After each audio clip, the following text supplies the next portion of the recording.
Good morning. I'm in my kitchen. No ceiling over there, but I do have ceiling over there. Because when you live in an old house and your husband gets tired of doing remodeling, he just stops mid-project. Anyway, I'm here to make yogurt, and I thought I would bring you along for the ride because lots of people have asked. I've talked about it before, and I make my own yogurt because I get more probiotics in my system if I make my own, because I ferment it for 36 hours. So if you take a pill, a probiotic pill, you get some, but I get way more eating my yogurt. Okay, so here's what you're going to need. For starts, I use half and half. You can use milk.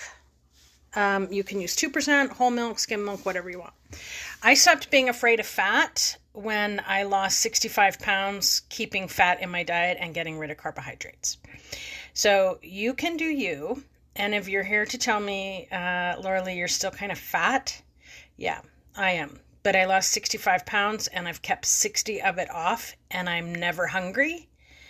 And I was 100 pounds overweight and starving all the time. So I keep fat in my diet. Oh, and you can, I have a patient that's actually doing this with coconut milk. So you can do it with coconut milk because she can't tolerate dairy. The other thing that's important is the ingredients. Organic milk, organic cream. That is really important because there's lots of additives in some of the half and halves in cream, and they're bad for your biome. So like polysorbate 80, what's carrageenan or something like that? That stuff is really bad for your biome. So you don't want it in what you're making with your yogurt. So we're going to have, for me, half and half. I need a bowl. I'm going to use my starter, but you could do this if you bought probiotics. You could crush up your probiotics. This is made from my probiotics, and I crushed up, well, they were capsules, so I didn't have to crush them, but I emptied about 12 or 14 capsules in and mixed it in. So the probiotic I use is seed, and I use seed because it tells me all of the wonderful bacteria that are in it. And pretty much all of those are on my list of importance. So the way this comes is it comes in a capsule. Oops, I dropped it. It comes in a capsule, and it's 2 capsules. So the outer capsule holds the prebiotic, and then there's an inner capsule that holds the probiotic. So what I did is I just opened them up, and I didn't include the prebiotic. I just dumped the probiotic into here. And I think I did 14 of them. And then the rest of it is the same. It's just like using the starter. And then the last thing you need is a prebiotic. So I use inulin powder. But what the prebiotic is it's a fiber that the probiotic needs to eat. That's what feeds the bacteria in your culture.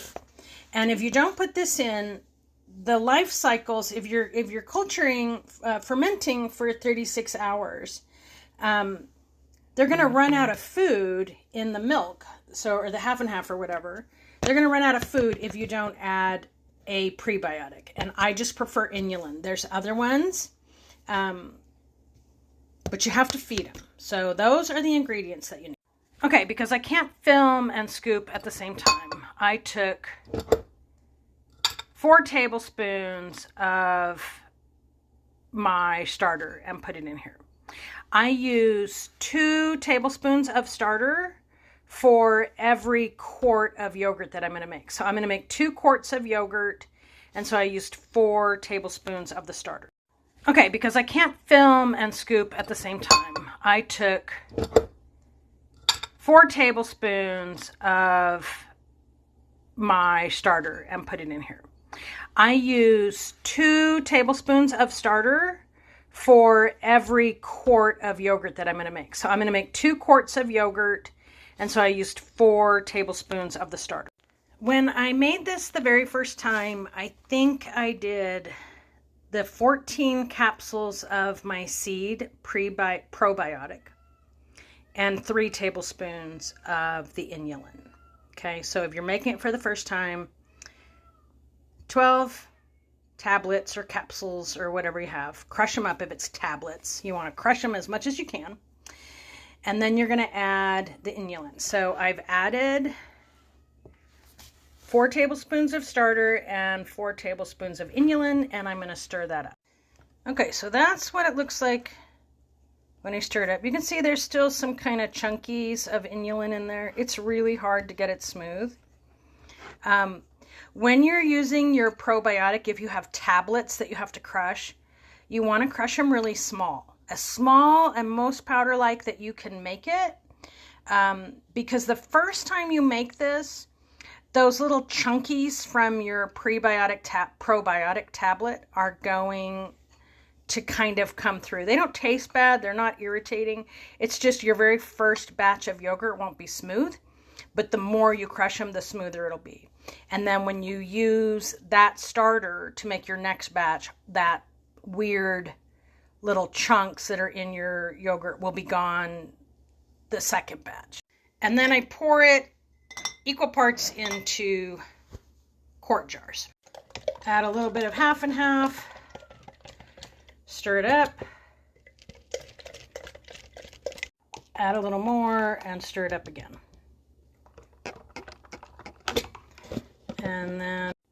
And then I fill the jars all the way up. And one more stir. And then I'm going to put the lids on. And I tighten the rings to get it over to the cooker. But then when I put it in the cooker, I loosen the rings. And I label them. So these are my seed yogurts. I make 3 different kinds of yogurt using different probiotics. And so I just label mine. Okay, my cooker is just a big pot. It actually holds 5 or 6 quarts. I'm only making 4. So I use a rooterai and I use a seed. And then I use a sous vide to cook them. And I do it at 100, well, it says 101.5, but it actually is, it's 100.5. But I have to put it at 101.5 for it to reach the temperature I want. So we actually tested the water temperature and found that when we set the sous vide at 100.5, this only got to 99.5. So you want to actually verify that whatever you're cooking your yogurt in is actually reaching the temperature that you want. This recipe comes from William Davis in his book, Supergut. Highly, highly, highly recommend that you read Supergut. If you don't read any other book, at least read Supergut. Also highly recommend his book, Wheat Belly, Total Health, and Undoctored. Total eye-opener, especially to someone who works in the healthcare system. Total eye-opener. Anyway, the reason we cook it at that temperature is because different bacteria grow at different temperatures. Some are more optimal at a higher temperature than 100.5, and some are better at 100.5. I choose the lower one because if I choose the higher one, rooterai is one of the bacteria that needs 100.5. So we choose the lower temperature because I want the rooterai bacteria to not die. And if I cook it at a higher temperature, it's going to die. There's no science beyond what I just said. I didn't do any kind of analysis to see if all of my bacteria in the seed probiotic are actually growing at equal rates and what I'm actually getting. But I do know that my gut health seems to be markedly improved since I started doing this. And that's just me personally. I'm not saying the same will happen to you. We have to put on all these disclaimers now. So that's what I'm doing. But this is William Davis. Highly recommend you get his books. Okay, so this is some yogurt that I made on 5/29. And I just want to show you how thick and creamy it is. Look at that. Like, it stands up. And there are so many more microbes in that than there are in your probiotic that you take. And you get a delicious treat. So it's very smooth. It kind of doesn't look smooth, but it is actually very smooth. And tastes so good.